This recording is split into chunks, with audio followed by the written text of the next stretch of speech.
കൂടൽമാണിക്യം ക്ഷേത്രത്തിലെ യജുർവേദ പഞ്ചസന്ധ്യ സമാപിച്ചു. ഇരിഞ്ഞാലക്കുട കൂടൽമാണിക്യം ക്ഷേത്രത്തിൽ നടന്നുവന്ന യജുർവേദ പഞ്ചസന്ധ്യ, വേദവിചാര സത്രം എന്നിവ സമാപിച്ചു. 92 വർഷങ്ങൾക്ക് ശേഷം നടന്ന പഞ്ചസന്ധ്യയിൽ 40-ലധികം വേദജ്ഞർ പങ്കെടുത്തു.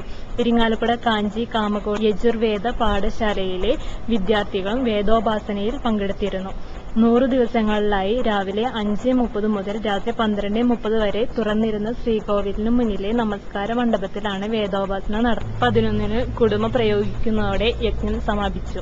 വൈകിട്ട് 5-ന് ഗോപുരനടയിൽ നടന്ന സമ്മേളനം ഹൈക്കോടതി ജഡ്ജി TR രാമചന്ദ്രൻ നായർ ഉദ്ഘാടനം ചെയ്തു. ചെയർമാൻ P തങ്കപ്പൻ മാസ്റ്റർ അധ്യക്ഷത വഹിച്ചു. ശിവഗിരി മഠം അധ്യക്ഷൻ സ്വാമി പ്രകാശാനന്ദ അനുഗ്രഹ പ്രഭാഷണം നടത്തി. തുടർന്ന് ആലത്തൂർ സിദ്ധാശ്രമം മഠാധിപതി സ്വാമി വിശ്വഭദ്രാനന്ദ ശക്തിബോധി പ്രഭാഷണം നടത്തി.